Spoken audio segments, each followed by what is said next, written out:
नमस्कार मित्रांनो, स्वागत आहे सर्वांचं आपल्या या यूट्यूब चॅनलवर.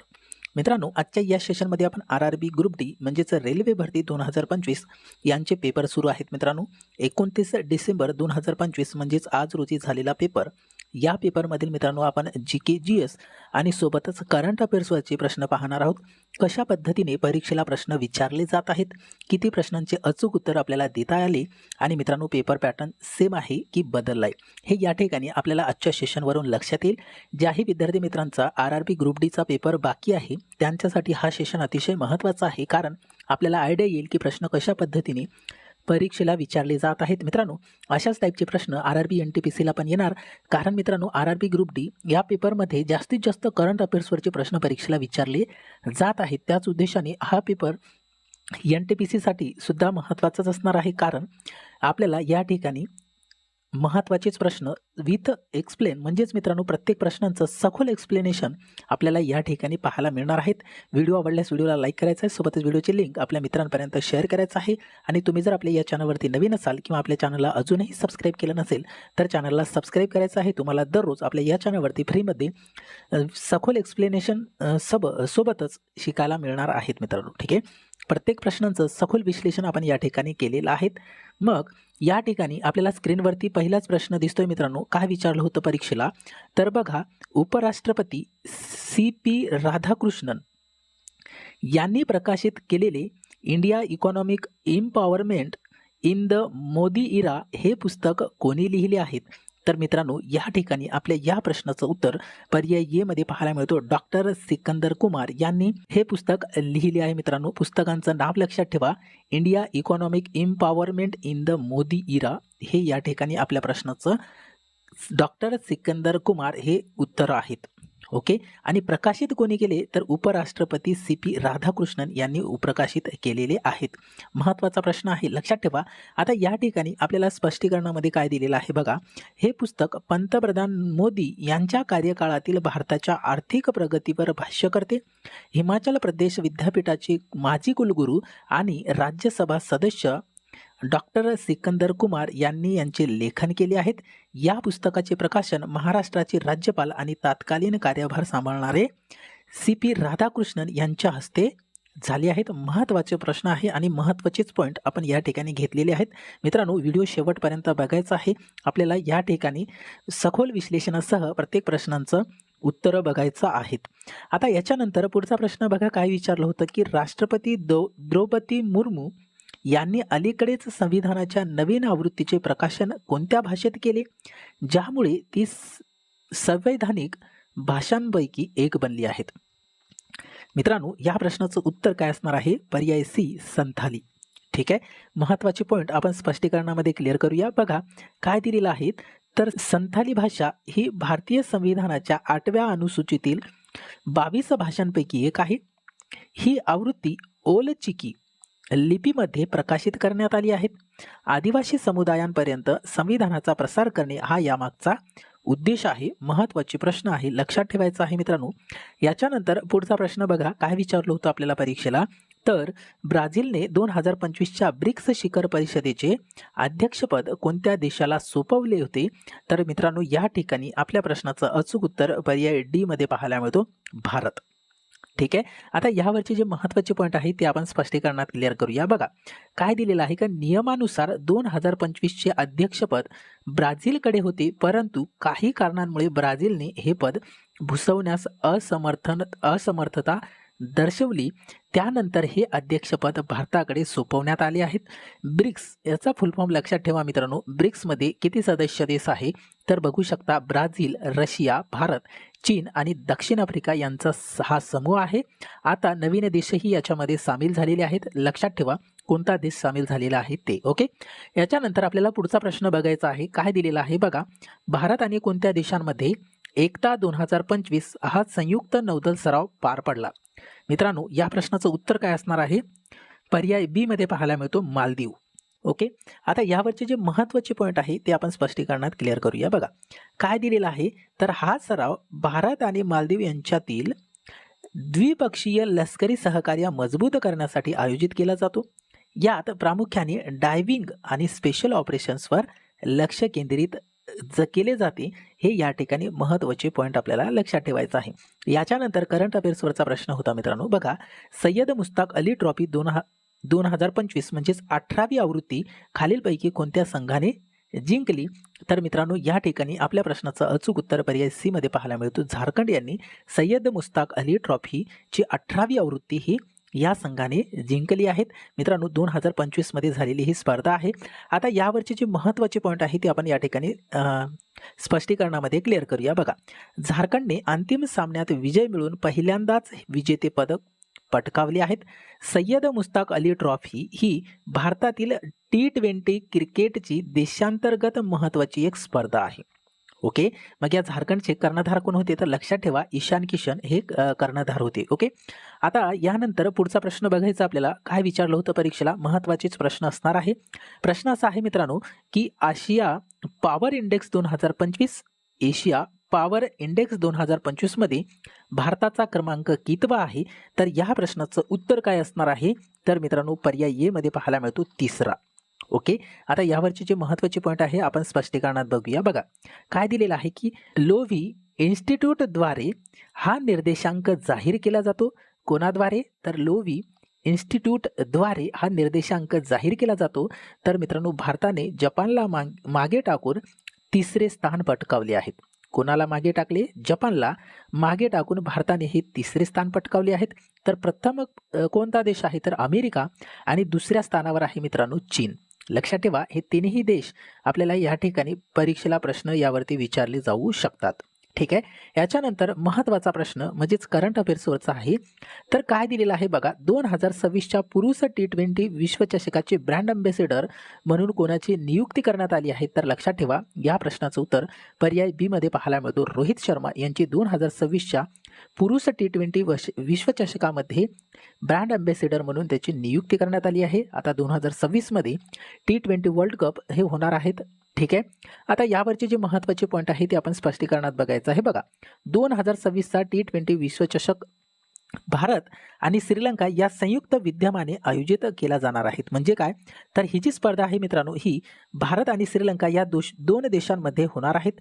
या ठिकाणी हे आयोजन देश आहे, लक्षात ठेवा. तर रोहित शर्माच्या नेतृत्वाखाली भारताने 2024चा विश्वचषक जिंकला असल्याने त्याला ही जबाबदारी देण्यात आली आहे. यापूर्वीचा जो T20 वर्ल्ड कप आहे ते कोणत्या देशाने जिंकला? तर भारत या देशाने जिंकलेला आहे 2024चा T20 विश्वचषक. मित्रांनो मग भारताचा कर्णधार कोण होता? तर रोहित शर्मा हे कर्णधार होता. कोणत्या देशाला हरवून 2024चे विश्वचषक जिंकले? तर दक्षिण आफ्रिका या संघाला हरवून भारताने 2024चा T20 वर्ल्ड कप जिंकला आहे. महत्त्वाचे काय विचारलं होतं परीक्षेला? तर बघू शकता अलीकडेच भारतातील सर्वोच्च विज्ञान पुरस्कार म्हणजे विज्ञान रत्न कोणाला प्रदान करण्यात आला? तर मित्रांनो या ठिकाणी आपल्या या प्रश्नाचं उत्तर पर्याय सी मध्ये पाहायला मिळतो. जयंत विष्णू नारळीकर यांना भारतातील सर्वोच्च विज्ञान पुरस्कार म्हणजे विज्ञान रत्न हे प्रदान करण्यात आला मित्रांनो. ठीक आहे, आता यावरचे जे महत्त्वाचे पॉईंट आहेत ते आपण या ठिकाणी स्पष्टीकरणात बघूया. तर बघा डॉक्टर जयंत नारळीकर हे प्रसिद्ध खगोलशास्त्रज्ञ आहेत. खगोल भौतिकी म्हणजेच या क्षेत्रातील त्यांच्या अमूल्य योगदानासाठी त्यांना हा सन्मान मिळाला आहे. ओके, महत्त्वाचे प्रश्न आहे. यानंतर आपल्याला पुढच्या प्रश्नाकडे जायचं आहे. तर बघा काय विचारलं होतं परीक्षेला? तर 2025-26च्या जागतिक अन्न शहर म्हणजे ग्लोबल फूड सिटी रँकिंगमध्ये प्रथम क्रमांक कोणत्या शहराला मिळाला आहे? तर मित्रांनो या ठिकाणी आपल्या प्रश्नाचं उत्तर पर्याय ए मध्ये पाहायला मिळतो. नेपल्स या शहराला जागतिक अन्न शहर म्हणून रँकिंगमध्ये प्रथम क्रमांक मिळाला आहे. आता यावरचे महत्त्वाचे पॉईंट आपण या ठिकाणी स्पष्टीकरणात बघायचं आहे. बघा आता जर आपल्याला विचारलं की नेपल्स हे शहर कोणत्या देशात आहे? तर इटलीतील नेपल्स हे शहर त्यांच्या खाद्य संस्कृतीसाठी विशेषतः पिझ्झासाठी हे जगप्रसिद्ध आहेत. बघा महत्त्वाचे पॉईंट आहे, लक्षात ठेवा. याच्यानंतर आपल्याला पुढच्या प्रश्नाकडे जायचं आहे. काय विचारलं होतं परीक्षेला? तर बघा स्क्रीनवरती दिसतोय की पंतप्रधान नरेंद्र मोदी कोणत्या शहरात राष्ट्रीय प्रेरणा स्थळाचे उद्घाटन करतील? तर आपल्या या प्रश्नाचं उत्तर काय असणार आहे? पर्याय सी मध्ये पाहायला मिळतो. लखनौ या ठिकाणी पंतप्रधान नरेंद्र मोदी या शहरात राष्ट्रीय प्रेरणा स्थळाचे उद्घाटन करणार आहेत. तर यावरची बघा आपल्याला स्पष्टीकरणात काय दिलेलं आहे? तर हे स्थळ राष्ट्र उभारणीत योगदान देणाऱ्या महापुरुषांच्या स्मृतीस समर्पित असेल, हे या ठिकाणी लक्षात ठेवा. याच्यानंतर आपल्याला पुढच्या प्रश्नाकडे जायचं आहे. बघा काय विचारलं होतं? तर जगातील सर्वात मोठा व्यावसायिक संप्रेषण उपग्रह म्हणजे ब्लूबर्ड ब्लॉक 2 लो अर्थ ऑर्बिटमध्ये कोणी प्रक्षेपित केला? तर लक्षात ठेवा मित्रांनो, या प्रश्नाचं उत्तर पर्याय सी मध्ये पाहायला मिळतो, इस्रो. ठीक आहे. आता यावरचे महत्त्वाचे पॉईंट आपण स्पष्टीकरणात बघायचं आहे. बघा, भारताच्या इस्रोने PSLV किंवा GSLV तंत्रज्ञानाच्या मदतीने या जागतिक उपग्रहाचे यशस्वी प्रक्षेपण केले आहेत. ठीक आहे. महत्त्वाचा प्रश्न आहे. याच्यानंतर पुढचा प्रश्न बघायचा आपल्याला.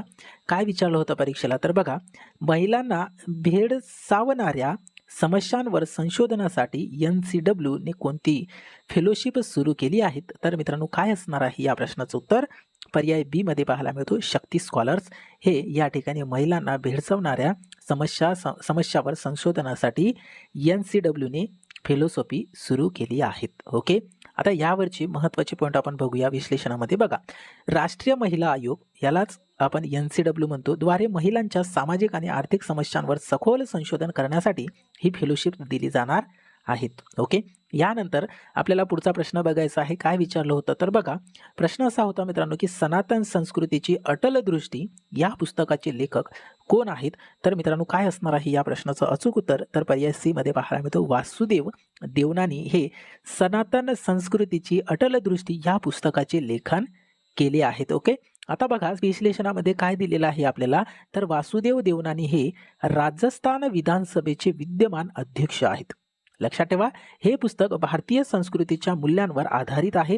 कशाच्या मूल्यांवर आधारित आहे? तर भारताच्या संस्कृतीच्या मूल्यांवर आधारित आहे, म्हणजे भारतीय संस्कृतीच्या मूल्यांवर आधारित आहे. ओके. महत्त्वाचा प्रश्न आहे. याच्यानंतर पुढचा प्रश्न बघायचा आपल्याला. काय विचारलं होतं? तर बघा, प्रश्न असा होता मित्रांनो की 88व्या निधन झालेले विनोद कुमार शुक्ला कोण होते?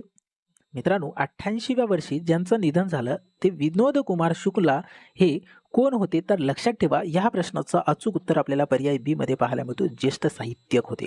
ओके. आता या ठिकाणी विश्लेषणामध्ये बघायचं आहे. काय दिलेलं आहे महत्त्वाचे पॉईंट? तर बघू शकता, विनोद कुमार शुक्ला हे हिंदी साहित्यातील एक दिग्गज व्यक्तिमत्व होते. त्यांना साहित्य अकादमी पुरस्कारांनी देखील सन्मानित करण्यात आले होते. हे महत्त्वाचे पॉईंट आहे, लक्षात ठेवायचं आहे. याच्यानंतर पुढचा प्रश्न बघायचा आपल्याला.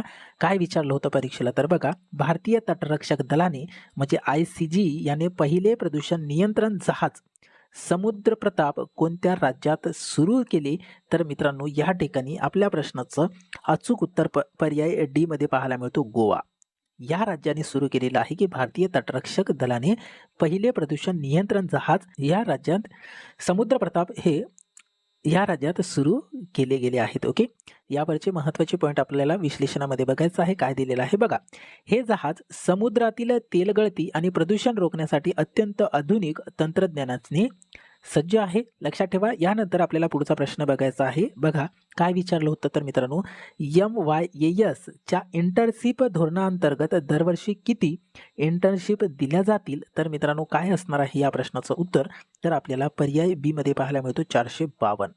ठीक आहे. विश्लेषणामध्ये बघूया काय दिलेलं आहे.